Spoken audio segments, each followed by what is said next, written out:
Yeah, we know what we're talking about. Matt Gibbs and the guys over at Sunrise Automotive will treat you right. We'll treat you right. Right, 5 minutes after 10 o'clock, Matt Gibbs is in the studio from Sunrise Automotive. If you have a question about your car, your truck, the maintenance of your vehicle, which is probably one of the most important things we need to talk about, but anything that is a mechanical thing, you might want to call in and talk to Matt about. Good morning, Matt. How are you? Good. How are you, Larry? Pretty good, pretty good. North Korea was in the news this morning, and we're talking about the cars that they make over there. Did you know what it says? It says North Korean vehicles have been copies of foreign vehicles via reverse engineering. So they get a car, and they say, how did they do this? And then they make their own. So they got reverse. So if you had a reverse engineered car, could you tell? I mean, it came into your garage, let's say made in another country, and it's like a ripoff of Mercedes-Benz. Could you tell? Probably. One of the cars they have is called the Marco Polo. Have you heard of the Marco Polo? No. The Chang'an? No. The Brilliance? Have you heard of the Brilliance? No. Wow. It was now like when I was over in Cuba, they had, I went there to look at all the old cars. Yeah. But they had a whole slew of new cars. Were they all names you knew? No. Oh, really? There was cars I never even heard of before. So, and do they look that different, or do they kind of look all the same? They kind of look the same. Yeah. They're just like small compact cars. But, I mean, they still had the Mercedes and stuff like that over there, too.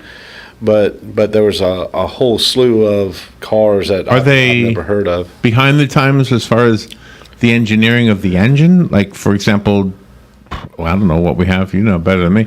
Do they still have carburetors, for example? No, the newer cars, they were pretty much all fuel injected. Really? Yeah, newer cars and stuff like that. Did you see a lot of scooters on the road, or mostly cars? There's a lot. There's a lot of bicycles, scooters, horse-driven carriages. I mean, it's. Oh, really? Yeah. So there's a lot of that. Huh? I mean, a lot of the horse-driven carriages. You would go and you and your lady, go for a nice horse-driven ride through Central Park or downtown Ocala. No, these are actually taxis. I wonder why they had horse-drawn trolley cars. Why did they have something on rails that was pulled by a horse? Why wouldn't they just put wheels where you could go anywhere you wanted to go? I don't know. That rail leaves you kind of limited. Yeah, but that may keep things in order. You know what I mean? It's going to stay on the rail, so it's going to. The horse can't move you anywhere he wants to go. That's right. He's got to just go. It's not like no steering. The horse is going to go, and I bet you those horses pretty much get used to that particular trail or that path. Clark Howard was saying that the cars of today are so much better than the cars were once upon a time. Yeah, they are. And he was saying that a car made in 2005, which is when mine was made, right? Or 2000. When did they make them? The year before the year? Like if it says 05, it's really made in 04. But anyway, he said they are just as viable today, even though it may have 100,000 miles on it, as long as it was, as you say, maintained. Right. Yeah. All right, we do have phone calls. If you want to call, you're welcome to do that. The number is 622-9622. Good morning. You're on the air with Matt. Good morning, Matt, Larry. They had horse-drawn trolleys all the way up until the early 1900s, simply because that the fact that they put it on rails, the one horse could do the work of two. Because really? The same thing, a wagon or carriage, as they call it, was on the road. The roads were so horrible that you needed several horses just to get the thing going. And then when they put them on rails, it's a lot smoother ride. It's also cleaner, less dustier, etc., etc. Also less bumpy, needless to say. But it's quite amazing, the history of public transportation and how it took place. At one time, you had a lot of trolley cars that were considered light rail, and they were actually the mainstay between cities. Like one of the big ones that sticks out of my mind is the Chicago to Milwaukee light rail system that stops. Main stop was in Waukegan, Illinois, which is the Great Lakes Training Center. But the same thing with the cars. I think the last time I spoke about it was in New York City. They had more electric cars or battery-operated cars than they had gasoline-operated cars because, believe it or not, a lot of women were driving back in the 1890s and early 1900s, and they couldn't start a car manually with the crank. So henceforth, the Baker Electric and quite a few others were out there running. But for example, I still got my dwell intact and timing light and vacuum gauge and all that stuff. But of course, I don't use it anymore. I don't have a car that uses that, needs that kind of equipment. I need somebody with like Matt that work on the cars now. Not that I would do it anymore today because you got to be able to bend and hold crazy positions and scoot underneath things and watch out for hot manifolds, etc. If you're doing a tune-up on a car like it was years ago. But anyway, I was just, put my 2 cents in on trolley cars. I mean, it was amazing. You know, you had a city or a town.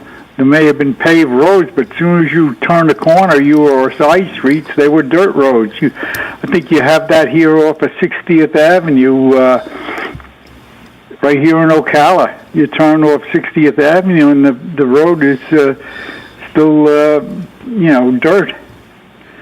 Yeah. So anyway, that's one of the big reasons why you saw so many horse-drawn trolleys. Oh, I never knew that. Wow, thank you for sharing that, Sonny. Appreciate that. Have a good day. Thank you, Matt, for what you do, and I guess you do too good of work. I haven't been in a while. Everything seems to be running just fine, but I'll be there for the maintenance. Don't be saying that, Sonny. Yeah, don't say that. Thank you, Sonny. Yeah, I would be afraid I would be jinxing myself with those words. So you've been watching something on the what network? The I don't know if it's Channel? History Channel or Discovery Channel or something like that, but I get it's a tribute to the automobile and what the automobile did for the United States of America. Changed everything. It changed it's funny how you do what you do and you don't really look and see how did it all start, where did it start, it's amazing. The automobile industry is what created the middle class of this country. Was the automobile industry? It gave them, gave an opportunity for people to really have a job that wasn't educated, to have a job to perform these services and do this. It's really amazing, and it's amazing. I never knew how big of a jerk Henry Ford was. I never knew that either. And but he had a brilliant mind. He really did have a brilliant mind. But in what ways was he a jerk, though? The way he treated people, the way he treated his Edsel Ford. I was talking to someone the other day, and they were saying, "Yeah, well, he was retarded." No, Edsel Ford was not retarded. He got treated like he was retarded, but he was not retarded. I mean, Edsel Ford is the one that came up with the Model A. After the Model T and after General Motors and Chrysler, when the Dodge brothers died back in early of this whole, the Dodge brothers are the one that created the Model T. They're the ones that actually made the Model T. Wow. And they all worked for Ford? And they all worked for Ford. Isn't that something? Walter Chrysler worked for General Motors back in the day. And listening to these guys, and you hear their name, and you know who they are. You know their name today that their name is still relevant today. Yeah. Louis Chevrolet. Who'd have thought that Louis Chevrolet, is one of, you think of America, you think of baseball, apple pie, and Chevrolet. Right. He wasn't even American. He was from Sweden. Is that right? Yeah. Oh, wow. And he was a Swedish race car driver. Wow. And I never knew. And going back and hearing and learning about the history of the automobile and what it did for the whole country, it's for me. That's fascinating. Very cool stuff. Yeah, gosh, I got to check that out. Good morning. You're on the air with Matt. Yeah. Good morning. Good morning. Sonny was talking about timing lights and such. I had a friend that had a Corvair Spider with the turbocharger. And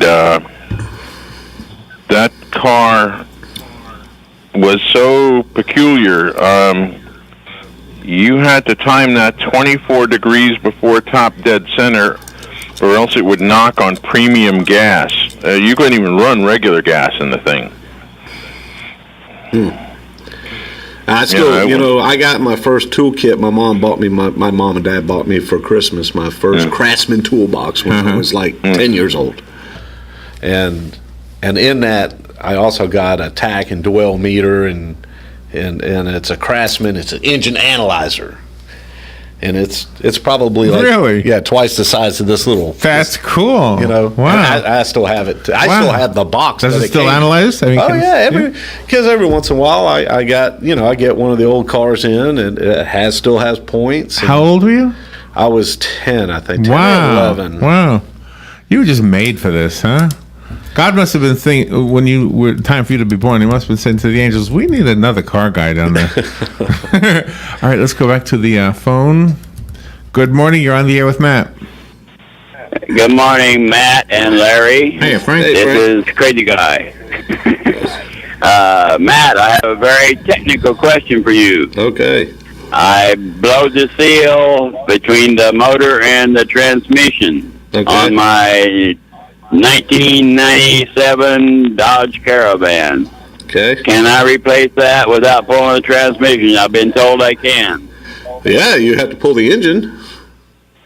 No. They said I could do it without that. No? How are you going to do it? You got to pull one or the other, brother. I haven't looked at the book yet. I got to see what the book has to say on it. I haven't had time. I've been busy doing other things. Are you leaking oil or transmission fluid? Transmission fluid, big time. I mean, it's blowing it out. Yeah, then you're going to have to pull a transmission. I'm sorry, brother, but you're going to have to do it. If it's that's not what I wanted to hear from you. Now, okay, I have heard it from you. Okay, Frank. What I'm going to do. Okay, you don't have. I'm going to do it my way. Okay, and I'll tell you about it. Okay, all right. Okay. All right. Thank you, Matt. Yes, Thank you, Larry. All right, I guess I can't be in the middle of that. You both know more about it than I do, but. He called to ask you, and you didn't tell him what he wanted to hear. Well, I mean, you could. Nope. If it's the seal, now if it's something else, if it's a sensor or a switch or something else, but if it's the seal on the front of the transmission, you sound pretty sure. Now, if he can do that without pulling it out. That's kind of like a man having a baby. Oh my gosh, Frank, you might be in the history books if you can do it. All right, let's take a little break. We are accepting phone calls. The number is 622-9622. We'll be right back with Matt after this. The weather is brought to you by myfwc.com. Safe boating is no accident. On this Tuesday, partly sunny with a thunderstorm in parts of the area. The high between 90 and 94. Then for Tuesday night, partly cloudy, those 74 to 78. Wednesday, intervals of clouds and sun. It'll be a very warm and humid day with a shower or thunderstorm around, mainly during the afternoon hours over the interior, high 90 to 94. Thursday, clouds and some sun with a couple of showers and a thunderstorm, high 89 to 93. From the Florida Weather Center, I'm Joe Lundberg.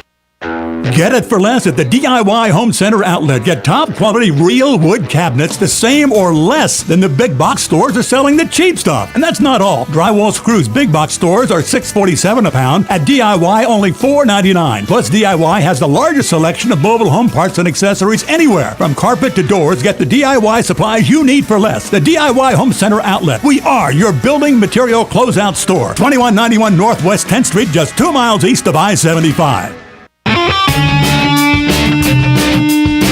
Are you in need of custom screen printing, embroidery, or promotional items? Then look no further and come visit the brand new Legacy Team Sales. LTS is conveniently located off 17th Street next to Armstrong Homes in beautiful Ocala. We offer the best prices and highest quality products for your company, team, school, or nonprofit. Whether looking for screen printed shirts, embroidered polos, or travel team uniforms, you'll be sure to find it at Legacy Team Sales. Come visit our new 27,000 square foot facility. Our friendly and knowledgeable sales staff will assist you in every part of your custom purchase. LTS carries the hottest brands in the industry like Under Armour, Russell, Mizuno, Asics, Badger Sports, Gildan, Pacific, OGIO, and many more. At LTS, screen printing embroidery is done in-house and we guarantee customer satisfaction. Stop by, give us a call, or check us out on the web at shoplts.com. Remember the name, LTS. There are only a few things in life that you can be certain will always be around: death, taxes, the pursuit of happiness, and computers. As they continue to advance at an epic pace, the one absolute certainty about them is that they'll break. It's not an if, it's a when. And when it happens, bring it to the only company in Ocala that's certified in Apple and Microsoft, Ocala Mac and PC Repair. They even offer on-site computer repair service, so they come to you. And if you do drop it off, you can check your repair status online. Ocala Mac and PC Repair is a family-owned and operated company that can do everything from mobile repair to wireless networks, fixing viruses, data recovery, even building and installing new systems. Visit online at ocalamacpc.com. In person, 1713 East Silver Springs Boulevard, or give them a call, 352-566-8324. That's 352-566-8324. Ocala Mac and PC Repair. All right, 21 minutes after 10 o'clock. Matt Gibbs is here from Sunrise Automotive. If you have a car question, this is a great time to call. If your car is acting up, you need it fixed, go to Sunrise Automotive. It's kind of my answer to all the problems. I was telling Matt off the air that you might not imagine me ever doing my own brakes, but I did. But I put a little asterisk there because the truth is my father was doing it even though I had hands-on. He was the brains. I was just the man. He was telling me exactly what to do and how to do it and what tool to use. And oh my gosh. One of the things that I remember back in those days when I would try to do stuff was stubborn bolts, I guess, or not, stubborn things that just wouldn't turn. What is the best advice for that? It depends on what we're dealing with. Does that penetrating stuff actually make a difference? It definitely does. And Schaefer's makes up, for years I used a chemical called PB Blaster, and as a penetrant oil, and I love PB Blaster, and then when I got involved with the Schaefer Oil Company, they brought me a sample of this Schaefer's penetrating oil, and I said, "Well, I'll try it." He gave me a can, and I tried it, and I don't buy PB Blaster no more. That stuff is oh my gosh! So it really loosens up something that's really stuck. Yeah, and what I've learned over the years, it's a feel. There's a feel and a technique that I use when it comes to stuck bolts, and it works very well for me. I'll see guys, like if you got a bolt, like this is a bolt head, you put a socket on and you're pulling, and it won't break loose. Yeah. Typically what I'll do is if I can get my 1/2-inch impact gun, and I don't care if this thing has got a 5/16 head on it, I'll get a 1/2-inch impact gun and I'll burp it. I'll just burp, just real quick, because it's a sudden jolt that will break it loose. But when you pull on it with steady force, a lot of times you'll break that thing off. Oh, that's horrible when that happens. And that's something that you just learn for years of doing this, and that's why I always will go to you. I actually did what you're talking about with a spark plug one time. I broke it off. And then I had to go to somebody like you, and I don't know what he did, but he did it. Yeah, and Ford has a big problem with spark plugs. A lot of you Ford drivers out there, if you got a 543 valve, you've probably have had, or you will have, a spark plug issue. Really? Yeah. It gets stuck in there. Do you know, I could have used that penetrating fluid the other day on a jar of sauerkraut. I just couldn't open up that jar for nothing. Yeah, but it'll give that sauerkraut this funny little taste. So what is the science behind it? There's actually tiny little molecules that are very, very slippery or something? Yeah, it's. I don't want to get into the chemistry of it because I don't really understand the chemistry of it. I just wanted. I know that for the last 30 years, you try different stuff to do what you need to accomplish. Right. And you learn what works, and like WD-40. WD-40 is a great thing if you want to stop a noise or if you want to lubricate something just for a moment. It's just an oil-based lubricant. But if you want something that penetrates, something that will go in there, like for instance these Ford trucks that come in with the spark plug issues, I tell people all the time it's a 2-day process to change the spark plugs in your Ford. Because the last thing I want to do is I want to do everything I can to prevent from breaking a spark plug. So I get the engine real hot. And Ford came out with a chemical. You take this does not have spark plug wires, it has coils. So each cylinder, if it's an 8-cylinder, has 8 coils, and the coil just goes right on top of the spark plug. So you get the engine hot, you rip the coils off real quick, and you put a teaspoon of this penetrant right down on top of the spark plugs and let it soak overnight. And that that's a game changer. And it's a game changer for the customer because for every spark plug that breaks off inside the motor, I got to charge additional labor to get that spark plug out. I want to get them all out. And I have all the tools that it takes to get the broken spark plug and the experience. Out. And because trust me, when you deal with them a lot. My gosh, and I don't deal with them at all, so I don't know why. When I was younger, I thought I could just do everything. Good morning, you're on the air with Matt.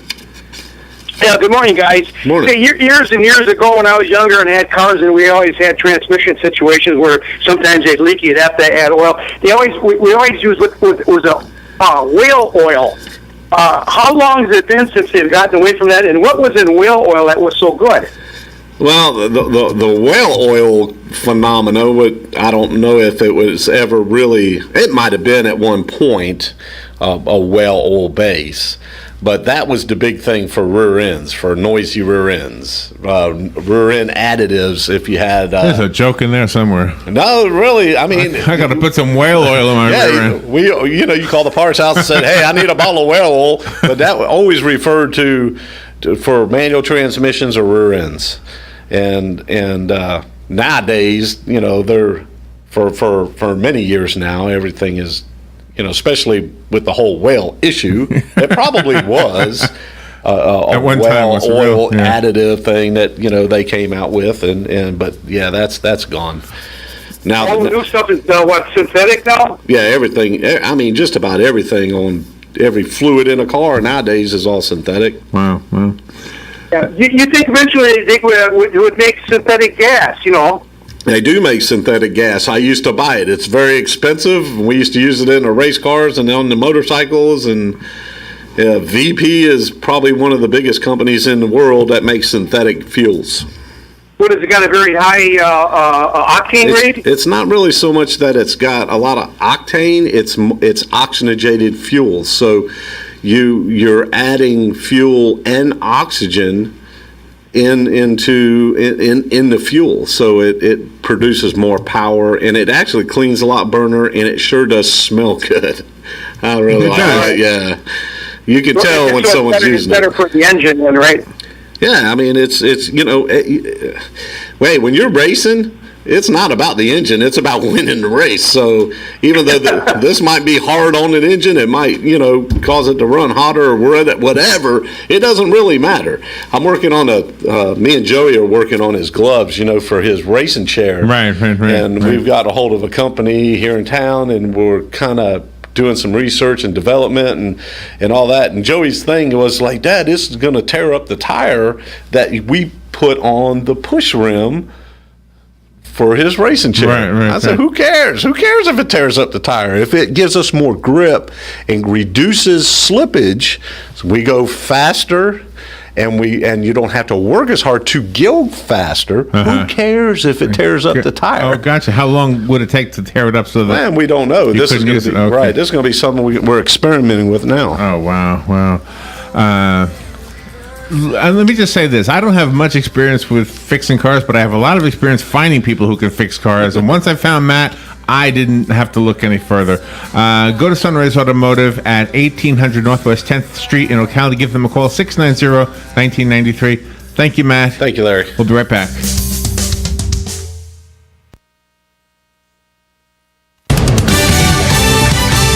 Fox News Radio, I'm Paul